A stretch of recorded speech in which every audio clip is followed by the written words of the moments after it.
David Fowley of Keeping It Real. What's your favorite scary movie? uh Not this one.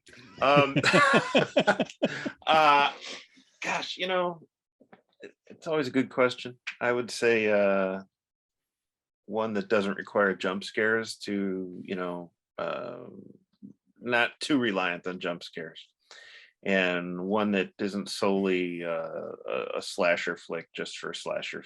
If it's a slasher flick, it has to have something else going for it. But hard to answer that one. You Yeah, I got one? can't. No, You I can't? No. no, I love horror movies, and I love movies that scare me on a lot of different levels. But yeah, Scream.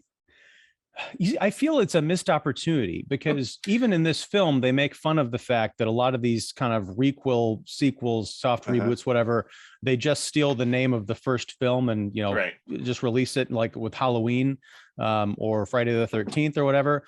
Scream 5, the logo Scream, like the M comes down to a point, and you could have easily turned that into a Roman numeral 5, I right? saw I saw descriptions of how the title should have been, and the S should have been a 5, which would have been great. Um Yeah, but it's like, look, I think you can't tell in the poster, but I think the way people are writing it, I don't know if this is from the studio, that this Scream movie is all capitalized. hmm. So it's like that's already in the poster, and it's like all movie posters are pretty much capitalized. Titles, movie titles, and the posters. So it's like, how are we differentiating? I mean, horror movies have done this already with Halloween, and you know, I think, was there a Saw movie that was just Saw, or no, it was No. like, I mean, you've had remakes of, you know, Halloween is technically a sequel, but you've had remakes. Well, not the Rob Zombie one, but you've had remakes of uh, Friday the 13th and Nightmare on Elm Street, and they just call them that. Yeah, I You think know, there's it's a new I think there's a new Hellraiser in the offing, and I think it's just going to be called Hellraiser. yeah. So same with Candyman, right? So Mm-hmm. it's not, you can't just, why couldn't you just call it Candyman 2021, or something? Differentiate it somehow would be nice. I don't know why they just don't call it Scream 5. It's not like this movie is going to kick off a whole new series of movies. I thought about that. Yeah. And for people who haven't figured it out, we're going to talk spoilers in this review. So Hmm. strap in. And if you haven't seen Scream 5 or 5 Cream yet, go watch it and then come back. But, You haven't screamed 5 times. Call back. I don't know. Come back. they do actually. This movie does feel like it has closure, but they do leave the door just slightly ajar because Sydney Prescott, who survives the film, she has two daughters back in whatever state she was in before she returned to True. Woodsboro. Yeah. And that she mentions that a couple of times, like, I don't want this, we've got to end this because I've got kids back at home and I don't want this following me home or whatever. So kind of 15 years from now, there's going to be Scream Scream the third one, but they're not Scream 3, but it's going to be like they'll have Scream 96, Scream 2021, and Scream 2032. Still screaming after all these years. Yes.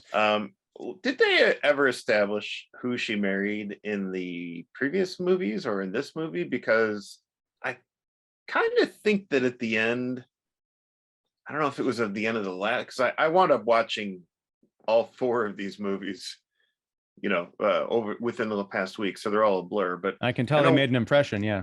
yeah, I know one of them had Patrick Dempsey in it, so I wasn't sure if she was hooking up with him because he was the cop.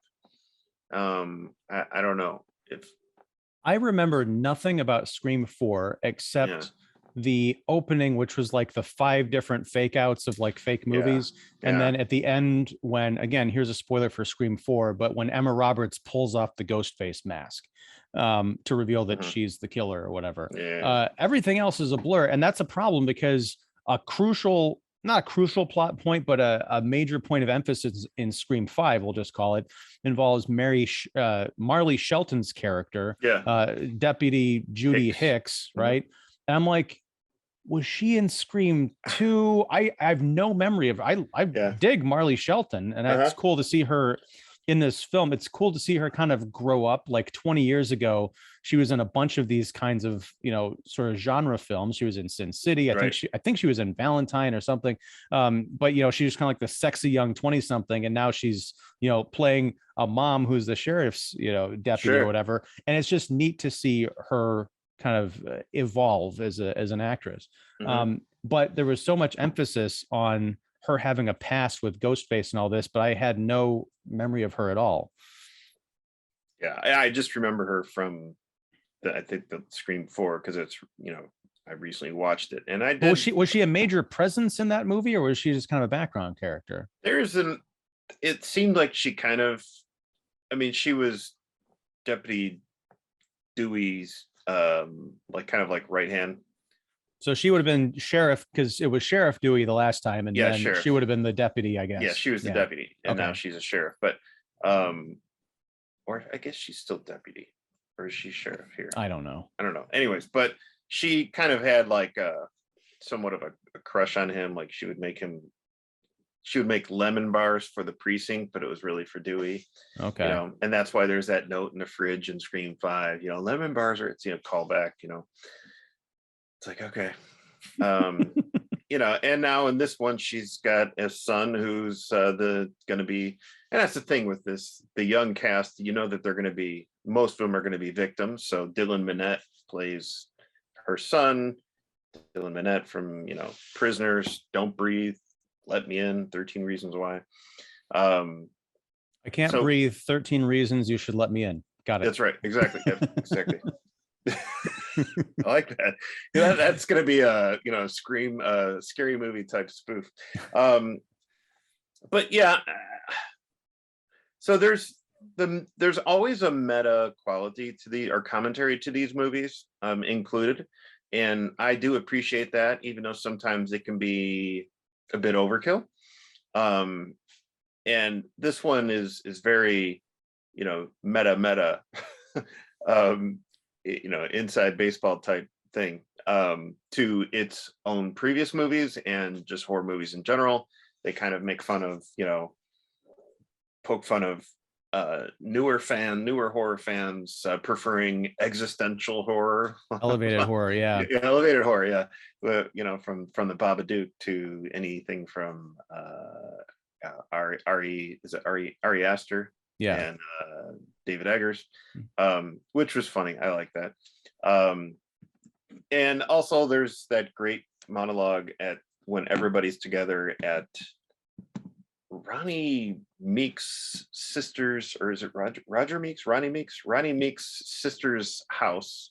She has two twins who are now teenage high schoolers, and of course those twins have adapted their uncle's love for horror movie tropes and everything. So their uncle was Randy from the first one. Randy Meeks, and so you get that great monologue from what's her name, Jasmine Savoy Brown, who plays Mindy, one of the twins, and she's going through this whole requel explanation, and you get the whole legacy characters explanation and what those mean, what those are.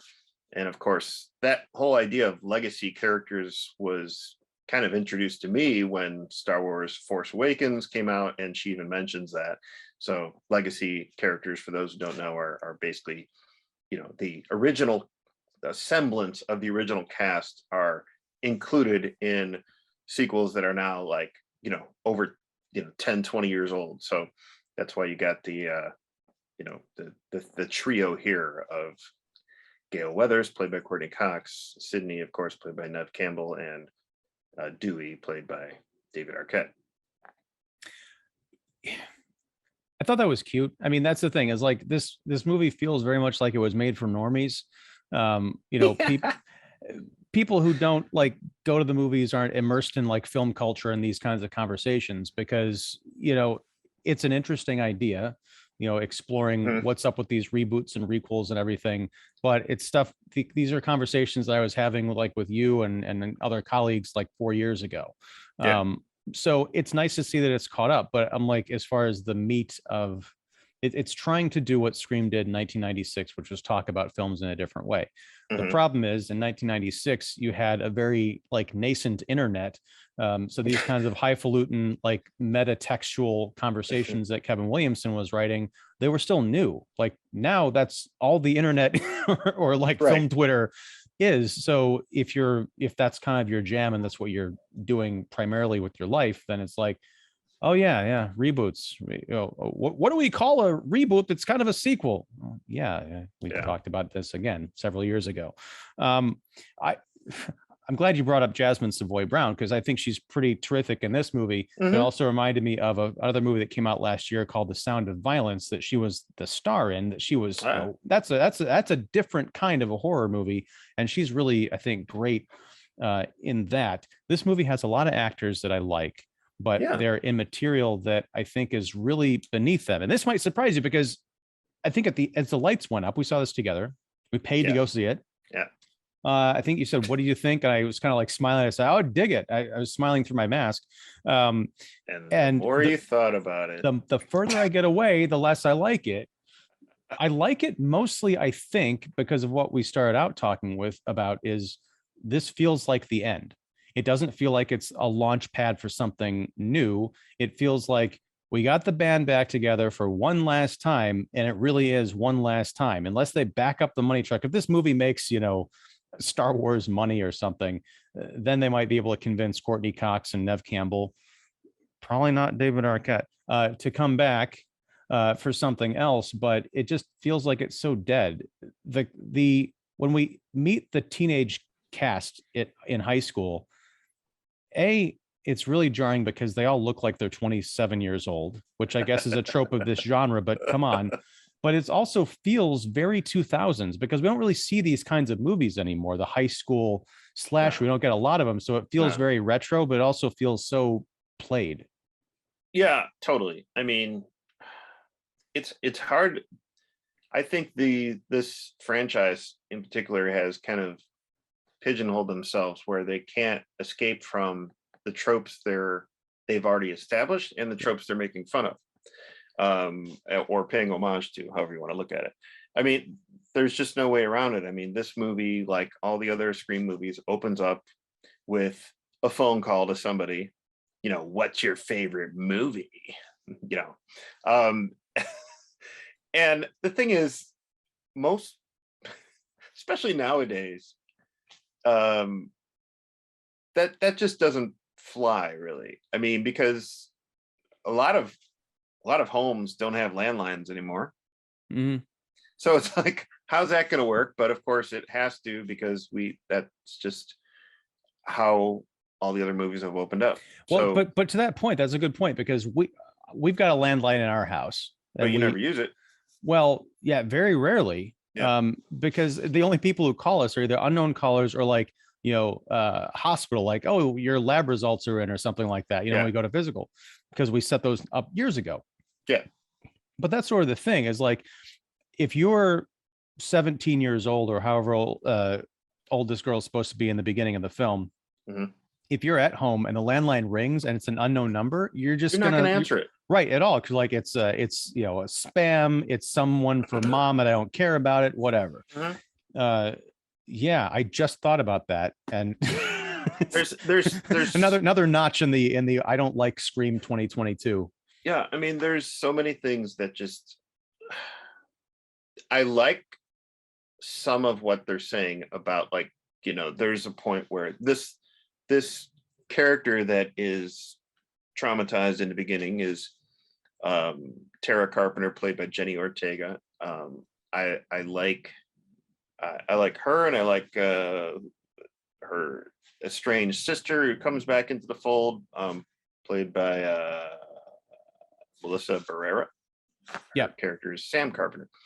She's an older sister, and she is, like I said, comes back into the fold after her sister's attacked. If she learns that her sister's attacked, um, but you know, I you know, I just have a hard time. You know, it's the landline thing. It's the whole, you know, then when she's not answering the landline, or when she's not cooperating with the creep on the landline, he texts her when she thinks she's texting her buddy Amber. Mm-hmm. So right there, Amber is a suspect. Yeah. Right there. And she winds up being one of the killers at the end of the movie. Was that Amber? I Yeah. got totally confused. Yeah, because she was Oh, talking that's to right. Amber. I thought it was the other chick with the red hair or whatever. No. Okay. Yeah, it was Amber, played by Mikey Madison. And we even see like a video. He's like, I'm looking at Amber now, you know. and then, you know, she winds up answering the door, and it's the ghost face guy. And based on what happens in the movie, we're led to believe that this ghost face guy that attacks her is her friend Amber. Makes no sense at all. Especially, None. and we'll cut to a significant death in the movie, that of Officer Dewey. Yeah. Um, We're I led to think believe that she's the one who does that. Come on. well, and you pointed out exactly why. It's not the typical case that people complain. It's like, oh, it's a 70-pound, teenage girl like taking on, a guy who's like 2 feet taller than her and, is like an adult cop and all that stuff. It's literally the fact that in that scene, you've got a character who is, two characters who are of equal height and build, it seems, because Ghostface stabs Dewey in the front and then brings the knife over and stabs him in the back, like through the spine or And whatever. It cuts basically him like a fillets fish. him up. Yeah. Right. This, when we see, Amber, when she's revealed, particularly at the end of the movie, and she's running around, like, she's this small little thing. She's not going to be reaching over David Arquette anytime soon. You could kick her across the yard. Yeah. I mean, she is like a little twig bird thing. There's no way. I mean, Right. Why? How do the writers not see this? Now, these are the writers, and at least one of them is co-wrote the Independence Day sequel. So, James Vanderbilt and Guy Busick co-wrote this. This movie's directed by the guys who did Ready or Not, Matt Bettinelli, Olpen, and Tyler Gillette. Now, as a crazy, screwy horror movie that went balls to the walls, I liked Ready or Not. I know you weren't a big fan. So I was curious to see what these guys would do with this. And honestly, they're not doing much. No, but here's the thing. Like, the only thing I liked about Ready or Not, honestly, was Samara Weaving. Sure. But that's not enough to hold my interest for an hour and a half. Yeah. But with this, there's one moment in particular, and it is the aftermath of Dewey's death. As ridiculous as it is, there's this great, it's almost like a painting or a tableau, as we pull back. Ghostface is standing in the hallway of the hospital. Dewey shoots Ghostface multiple times, which brings to mind the question: bulletproof vest, maybe, because that was pretty harsh. Blew the killer back into, I think, like a glass, trophy case, or something. At a hospital? Yeah, it was the hospital. Right. Yeah, it was like a glass case, shot multiple times, but then he's like, oh, I got to go back because you always have to shoot him in the head, and goes back, and Ghostface attacks. Elevator doors closed. This means I die. Right. But when Dewey is laying there sprawled out on the floor, and you realize this really is Dewey's last rodeo, and then we're pulling back and you see Ghostface just kind of like standing there looking down at this, body, and gradually pulling back. It's very kind of like big operatic music. I think it's a very effective scene, a very effective image. It's a good shot. Yeah, it's a good shot. But it doesn't carry any of the weight. And part of that is because David Arquette has been in all of these movies, and all of these movies, he is attacked, stabbed. They even make a joke of it here. You've been stabbed 9 times. Right. So have Gale Weathers be the person who dies in this movie for good, because when you kill Dewey, you expect him to pop up at the end like, oh, I lost like 90% of my blood, but I'm still here, guys. Right. That's left for the twin football player in the ambulance, who should have been dead. Yeah, that guy should have been dead. Yeah, I mean, I was frustrated with. I liked the way they brought Dewey back in. I like the way that Hmm. he and Gail are on the outs. They were married for a short time. We kind of knew that that wouldn't last just because they're so different. Um, he's a sweet guy.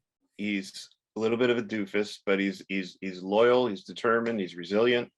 Um, for some reason, he's a pincushion, and you know, I grew to like him over the course of these movies. I didn't initially, like in the first one, I was like, oh, okay, but you know, I grew to like him, and I like how he's kind of wound up in this, you know, living in this trailer. You could tell he might have been somewhat of a booze hound. He was kind of forced to retire off the force, or yeah, double force. Um, and he's just emotionally scarred and troubled as one would be after all this crap. Um, I I don't know how some of these characters stay in Woodsboro. I mean, it reminded me of like how some of these folks who stay in towns, in cities that they towns and cities, villages that they grew up in, where you know an earthquake or tornado has devastated their town, and they still stay there. They rebuild, you know. And in this case, it's just a serial killer who has no originality. Somehow finds these ghost face masks and you know black robes and where are they making these things? You know, how are they still being sold? Why aren't they banned? You know, That's an, you know, that is kind of an interesting idea because of the, I'm not going to, I'm going to invoke the phrase cancel culture because it's the easiest thing that comes to mind. But you sure. would think that in a reality where this has happened multiple times, even though they've made movies and Yeah, stuff about this, but like the real life horror, like you can't go into a store and buy an Adolf Hitler Halloween mask, right? You would no, think that if this town had a ghost face serial killer problem, they would actually outlaw these masks. And maybe even for Scream 5, I know you can't do this because it's iconic, it's a brand, it's a property, but wouldn't it be weird if someone came up with a new mask because this other mask you couldn't find it anywhere, or they had to right. make they had someone had to make a mask and you could tell it was kind of homemade, it was an homage because you're getting, I mean, or just, you know, these kind of ideas, like fresh ideas. This movie doesn't really have any. Yeah, fresh. Yeah, there's it's not stale. These movies, it's just it's not fresh. And like I said, it pigeonholes itself because it can't get away from that iconic mask, that iconic image. There's there's there's no Scream movie without the ghost face image and mask. I do like the, you know, some of this commentary about the sequels, and like I guess in this reality the Stab franchise, they had just had a requel the previous year. Of like eight or something. Yeah, Stab 8, and they show a clip of it, and it's one of those commentaries on requels. Everything has to be bigger and kind of different. So the ghost face in this is like running around in a sleeveless black robe, and he's got a gold metal mask. He's using machine guns. It's like a flamethrower machine gun thing or Right. something. He's got like big biceps and everything. That was one of the few moments in this movie where I'm like, see, there's something there. There is a spark. These people have it at some degree, but they, as you mentioned, they're pigeonholed in all of these, you know, kind of tropes of the franchise. Yeah, Uh, I mean, yeah, yeah. I think the cinematography is the good. There are some, like you said, good, memorable shots and images. This cast, as you mentioned, they're good, especially not just the legacy players, let's call them, but you know some of the younger cast. I have pretty much liked anything I see Jack Quaid in. I mean, I think he's great, and he's just has this uncanny ability just to remind you of who his parents are at times. It's crazy, but I've really liked him showing up in different things, and I just kind of knew where this was going with his character. You know, um, It's, you know, if this were Scream 2, I think his reveal would have been more impressive mhm, because when they do the whole thing about like, you know, how do you figure out who the killer is, you know, in one of these requels?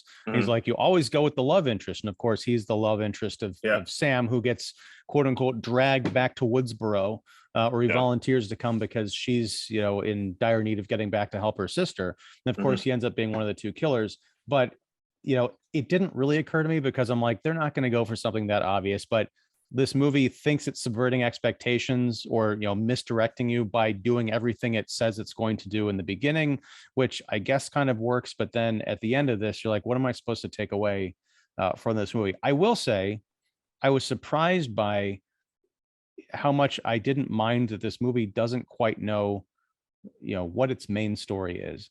Because when we see, oh Sam. gosh, not no Sam's younger sister, blanking on her. Tara.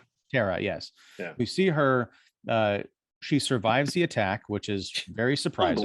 Unbelievable. Yeah. In ICU. Yeah, she's in the ICU. Sam comes back.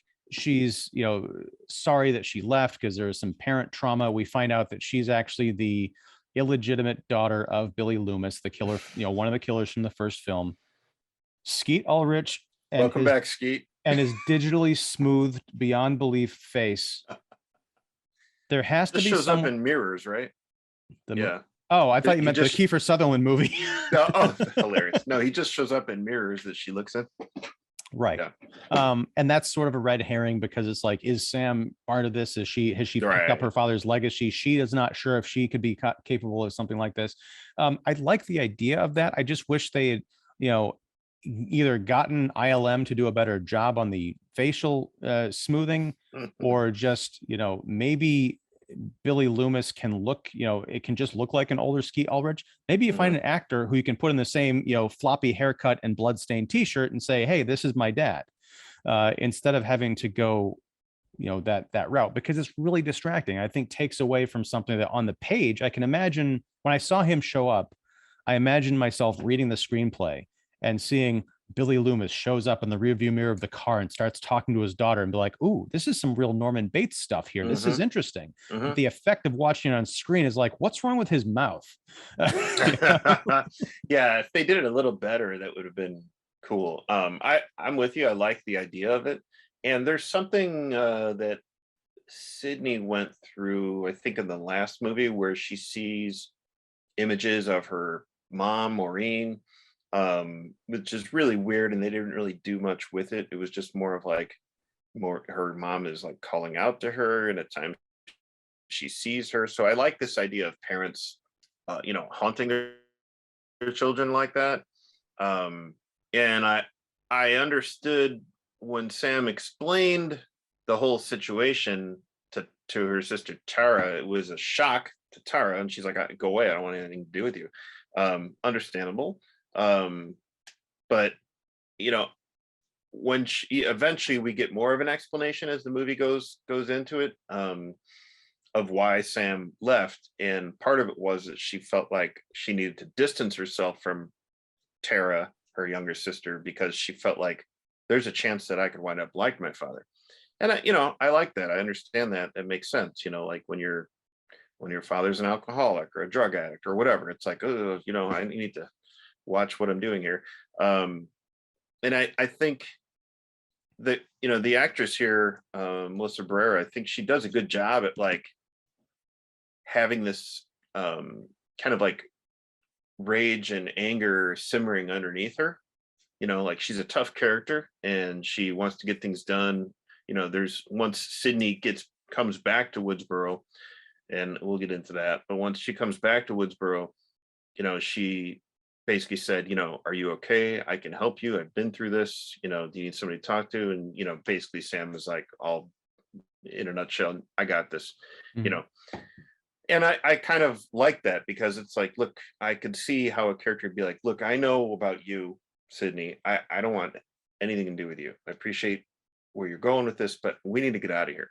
And that was one of the best ideas that a character had, is like, we know how these movies go. We need to get the hell out of Woodsboro. And of course, it's all because of that inhaler that was in Jack Quaid's pocket. But I like the idea of Sam. I hate the fact that Sam and Tara's last name is Carpenter. Like, hey, kids out there's a famous horror movie director named John Carpenter. They could have been named Craven. Well, we had a character in here named Wes, which is really confusing because at the end it says for Wes. I'm like, wait, the guy who got killed in his kitchen like an hour ago. And And then, of course, I think one of the characters lived on Elm Street or something like that. It was Yep. one of the Yep. cross streets. I'm like, come on, stop, just Yeah. stop. Yeah. But here's the thing about Melissa Barrera does fine in the performance, but I was also, again, distracted by her looks. She didn't have CGI smoothing. She was just particularly like always very well made up, like she's on a CW show. When you look at her in the scene with Tara, her sister, I know Tara's been through trauma and she's in the ICU and all that stuff, but throughout the entire film, Tara looks like a natural teenage girl. Yeah. Melissa Barrera looks like she's made up to go and audition for Gail Weathers' intern in New York. Like throughout the entire film, she always looks amazing. Eyebrows. Right. She looks amazing, but I'm like, she doesn't look like she's been through the worst week of her life at any point in this movie. Yeah. Yeah. Yeah. And I'm just like, it amazes me how so many characters can get stabbed and filleted and survive. Now obviously Dewey gets permanently filleted, but fatally filleted. But that's what it takes, right? It takes like 3 minutes of stabbings of on-screen stabbings. 3 minutes and 5 movies, to die. Yeah. But it's just like the fact that like Sydney talks about how she's been stabbed 7 times, and it's like, I know you get a call from Dewey, and I know you have a connection because you've been through so much trauma together, but why go back to Woodsboro? And the answer is simply because it's a sequel and you're contractually obliged to it. There's no way. Now, she has written a book about, kind of like a self-help book about, living past your trauma. We catch up to her and she's, now in running gear, running along a pier with her in a, I guess one of those running strollers with, I guess, the camera didn't pan to the child in there, but we get an idea that there's a child in there or that she has 2 kids. Just trying to get a run in before I take the kids to school. Okay. I get it. But it looks like all this takes place. Woodsboro is in California. So it looks like she's still in California because it's a coast, and so she's probably not that far away from Woodsboro. And she's in Woodsdale, like one town over. Yeah. I had to get out of here. Woodsville. Woodsville. Yeah. And I just, to me, I would have been like, Dewey, I'm sorry. My only advice to you would be like, get out of there. And I told you this a long time ago, get out of there. That would be wonderful because, Drew Barrymore famously was on the poster for Scream, and they did the Janet Leigh thing where they kill her off in the first 5 minutes. What if, you have all this advertising around Neve Campbell coming back, and we'll get back to this like main character thing that I brought up a little bit ago in a second, but she's on the poster. She's in all the TV commercials. What if there was just that one phone call? She was like, Dewey, I'm not coming back. You should get the hell out of there too. And then that's it. That's Neve Campbell in the entire and he'd be like, man, what the heck, man? Would have been like Janet Leigh, except if Janet Leigh lived. Yeah. Or, Gail does show up and she's like, you called Sydney, right? Yeah, she's not coming. Well, what the heck? And then she leaves. Well, I'm out of here. But that's the thing about this movie. I really dug the relationship between the sisters, and I was kind of drawn into their drama and their family history, and because the scenes, especially where Tara kicks Sam out of the hospital room, is very effective. I started to warm up to the teenager stuff. I even liked the triumvirate of Dewey and Gail and Sydney because, if you watch the commercials for this movie, you think the movie is all about them doing the kind of the Jamie Lee Curtis thing that Halloween is doing. But no, they are side characters in this franchise that they started. And I think that's really great. They are passing the torch to a group of kids who most of them don't even make it out of the movie. But I think it's just the right proportion. They are the older, somewhat wiser adults who are doing what adults kind of would do in this situation, assuming they all agree to come back. But it also, this movie keeps flipping around. Is this about these sisters? Is it about the group of teenagers? Is it about the returning veterans? And it keeps kind of shuffling the deck all throughout this 2 hours. So I was kind of off kilter. And then when the killing started happening, I'm like, can we just get back to one of these three more interesting stories? It was a nice gag, the whole thing of like with Dylan Minette's character alone in his home and, opening doors and stuff. And that gag of like, the killer's going to be behind that door. And it never happens until it kind of does. Talking about tropes of this movie, there's always the locked door, the open door, the killer jumping out of the closet. How many times have we seen this in these movies? Yeah, I mean, that's the thing, is like even the audience that we were with is expecting that. Like if you don't give them that, you can prolong it a little bit and you could, do a fake out a little bit, but you have to, at least that's what the screenwriters and directors think, you have to give them this. They're expecting it, and it's unfortunate that they feel that way. I mean, going to the Dylan Minette death and his mom, Deputy Hicks, that literally, I mean, most of that took place outside their home in broad daylight. Mm-hmm. You mean to tell me nobody's driving by, walking by, nobody's calling? I mean, literally, you could see it happening in broad daylight, right in front of their steps.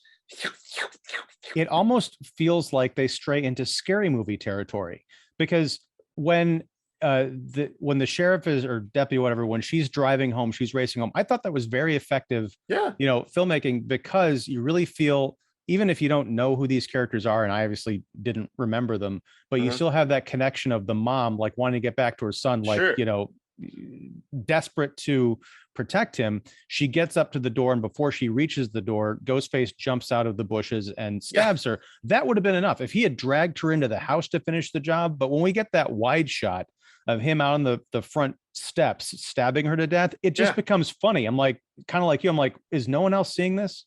Yeah, it's like, wait a minute, and then later on, even when the house is taped off and the outside the house, nobody's really around there and saying, yeah, I witnessed this. Yeah, I couldn't believe it. I was walking my dog and I couldn't believe it. I froze. I didn't know what to do. I couldn't intervene, there's nothing like that. And that would have been a very good,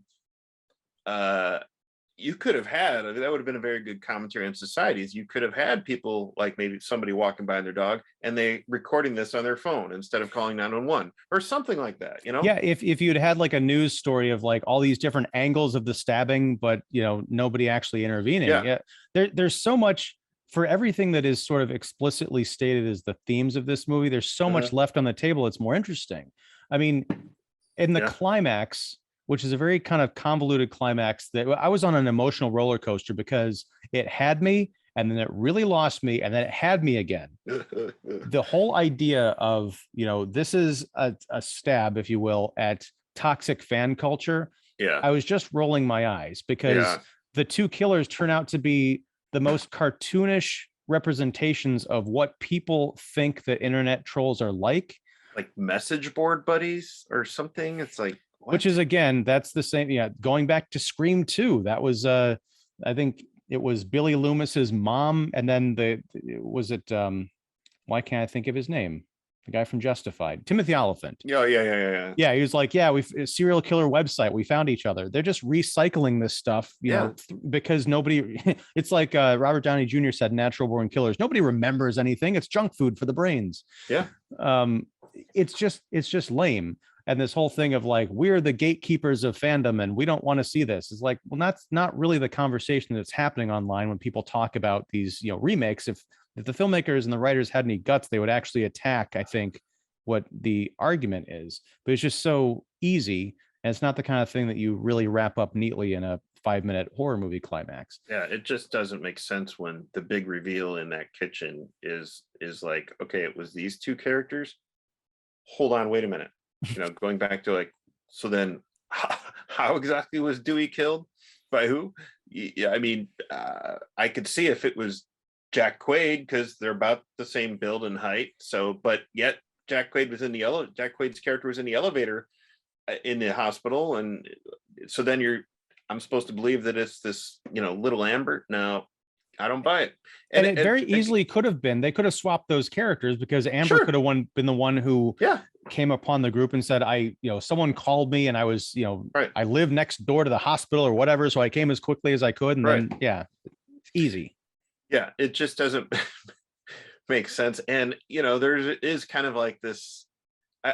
I, I like the way it's kind of filmed in sort of this like close quarter, kind of claustrophobic, kitchen area. We're back at the Loomis house. It's actually the Mocker house. It's Stu Mocker Mocker. house. Yeah. Yeah, Stu Mocker. And Stu Mocker is pretty much totally absent. Yeah, I'm surprised they hardly mention him. I get it. He's dead from the first movie, but still we get footage of the Meeks character, Jamie Kennedy's character, but nothing with what's his name? Matthew Lillard. Matthew Lillard, yeah. Well, and that's the thing is like, I guess Amber's family moved into this house and she found out whose house it was. And that kind of fueled her obsession and then led her onto this message board or whatever the hell it is. But I was just surprised. I'm like, not even like a long lost cousin of Stu who like went crazy because I don't know. Yeah.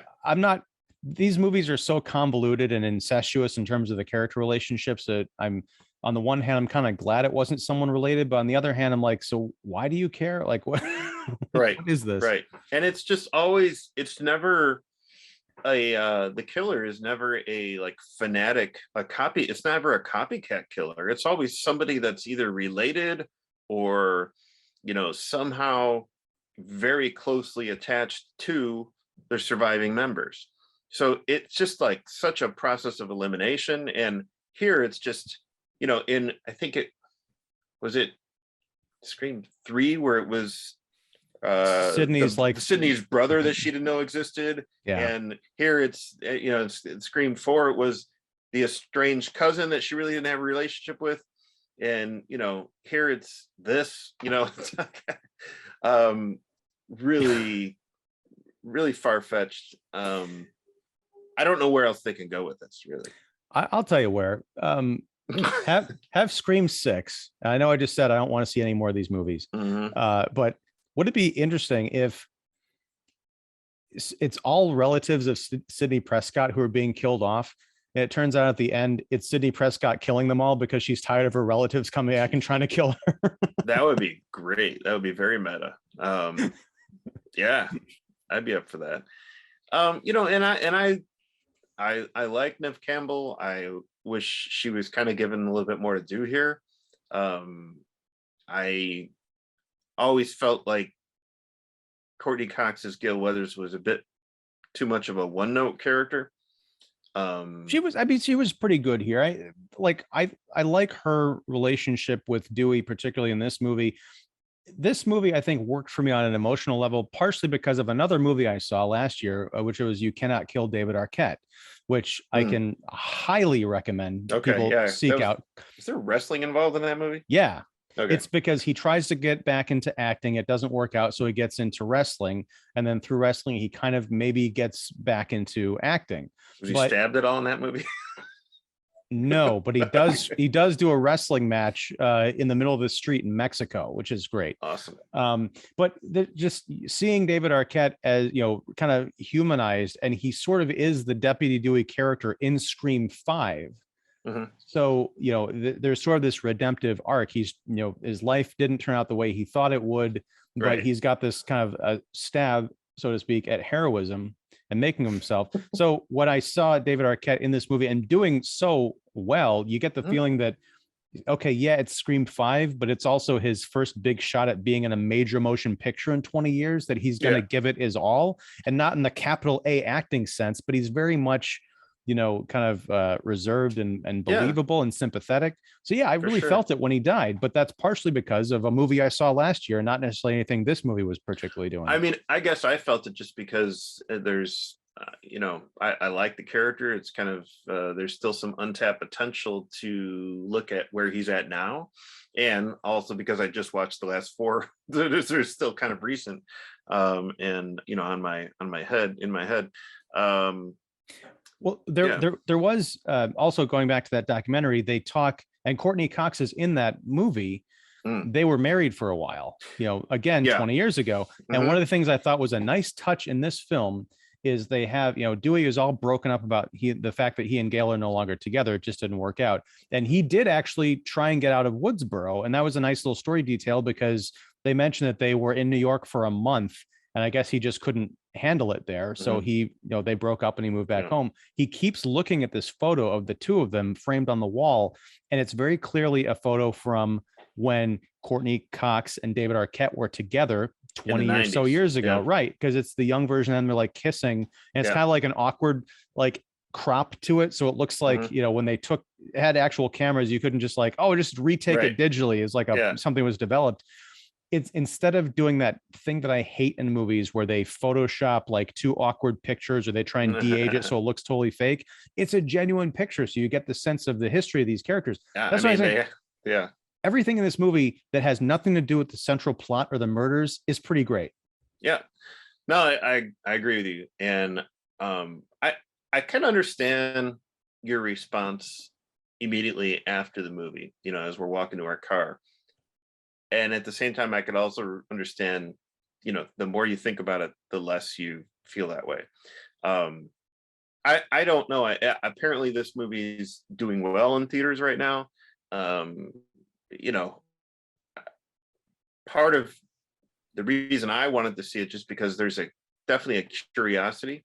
And I was also very well aware that this is a horror movie being released in January.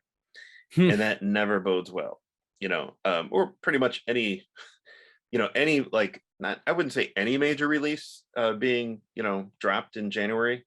It used to be January and August were just the graveyard months for releasing movies.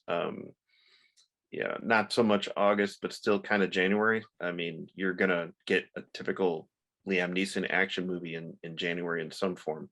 But it's just an interesting thing how this movie is being released in theaters. It's not, as far as I know, attached to any type of streaming platform yet. Whereas, say, like a movie like Jessica Chastain's at 355 has a 45-day window, and it's going to be on the Paramount, the Peacock streaming after that, after the 45 days in theaters. So I don't know where this is going to go. I don't know if I was very curious about my surroundings in the theater when I was with you. Is that, are these people who grew up watching these movies, or these people who want to see how this is played out, like me? Are these people who have no problem paying for a movie and yet are glued to their phones while the movie's playing, like the person in front of me and the person 4 rows down that I was very distracted by all their glares? Like, you saw that guy who I was nudging, please get off your phone, and he would not get off his phone, and then he was just like, and then I chuckled, and he was in front of me, and he was like, shh. I'm like, all right, that's not. I felt like saying, hold on, that's not the same thing. I'm reacting to the movie. You're not even looking at the movie. Yet it's just like, and it just reminded me, it's like, why are we here? What are we doing? What you should have done is just start coughing and forcing them to get up. Yeah. COVID. And the person next to me, this girl and her, I guess, boyfriend, literally talking to the screen. I'm like, are we still doing that in horror movies? Are we really still doing that? Is this really surprising? It reminds me of the opening of Scream 2. And which is a great opening. Yeah. And also I think it was the opening of Scary Movie 2 where they parodied that. And, that was pretty great too. And the entire audience starts joining in on stabbing this obnoxious person in the theater. Yeah.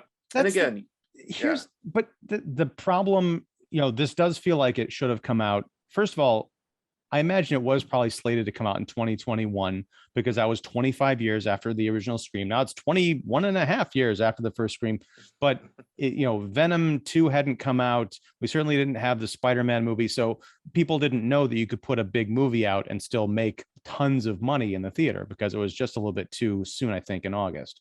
I remember what other blockbusters did we have at that? Well, I guess we had Fast and the Furious. Maybe it's true. Maybe it's the idea of like the kind of, it's a franchise that people know, but it's all still slightly dusty enough that you don't want to risk putting it out and when people can say, well, I'm staying away because of the pandemic.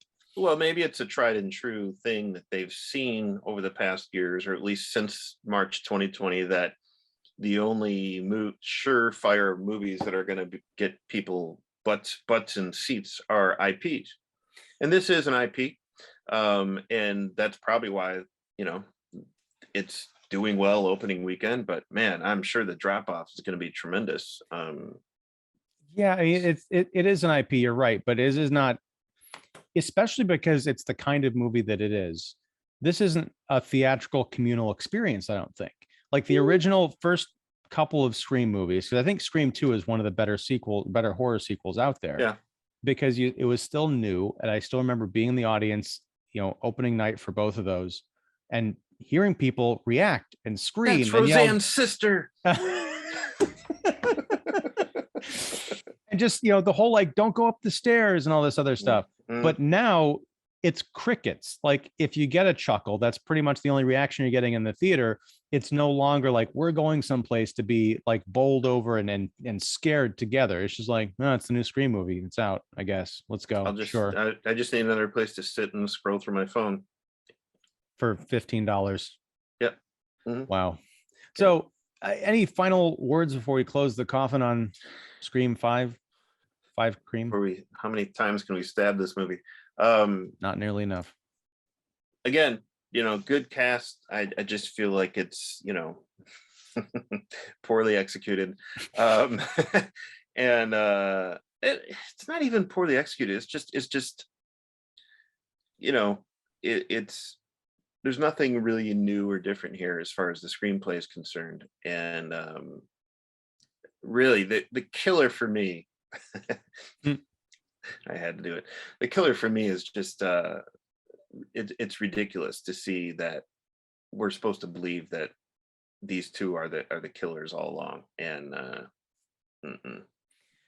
yeah, I'm there with you. I also think it's kind of distracting. It's something I brought up earlier, that pretty much everybody in the cast, except for a couple of people I hadn't like seen their stuff, but that's I'm just old. I was watching it thinking I could list off the top of my head 3 other movies that I could recommend as calling cards for these folks other than this one. Sometimes that's true, sometimes it's not. But when I'm sitting there thinking like, I'd rather be watching this, or what are you doing in this? You were in this throughout the entire movie. I'm like, yeah. And I know, I mean, you look at, but again, it's just no different than some of the other movies. I mean, you had Anna Paquin, Kristen Bell making cameos. You had, Jada Pinkett. You had, all these actors, Sarah Michelle Gellar. All these like, yeah, sure, I'll be in a Scream movie. I'd love to get killed, and filleted. Well, that's slightly different because Sarah Michelle Gellar, that was the height of Buffy fame. Like it was all like CW people. She wasn't, she hadn't really done much, I think she was in was she in I Know What You Did Last Summer? Yeah, I think that was the same year or the year after. It was right around that same time. So you had all these people who were kind of famous in this CW space who were in a movie that was, the creator of Dawson's Creek wrote it. So it's like, right. That's slightly different than like seeing Kyle Gallner, who was sort of around that same time, like a little bit after he was more like the Veronica Mars era. He's fully grown now and playing like this skeezy bar guy who gets it, early on in the film. That's weird. It is kind of weird because it's like kind of an in-joke for people, but also it's like that really, why is he in it? I don't know. Yeah. But yeah, that's it. I think it's also that I don't know who some of these, actors are. Some of them, I feel like I was watching them play teenagers like 8 years ago. And they're still in high school. Yeah. I hear you. I mean, I definitely would rather seek out other movies that these actors are in. That like I would like to catch up with Sound of Violence and all those things. So definitely, go do that right now after we cut this conversation. Nothing to scream about here, I guess. Not at all, but we have had a lot to talk about. I thought we were going to talk about this movie for 30 minutes and we're like almost double that time now. So isn't that how it happens? Yeah. But I appreciate the time and thank you. And I hope the folks watching / listening to this also appreciate us complaining about movies. Yeah. / wishing. Damn it. All right. Well, I'm going to let you go. Thank you very much, David Fowley of Keeping It Real. If you liked this conversation, everybody, please like and subscribe to the channel. Follow David at Keeping It Real. That's REEL.com. All the information is down below. And we'll be talking about something else real soon. Probably the book of drinking fat. Wow. Yeah. pretty much. Yeah. Thank you. Later.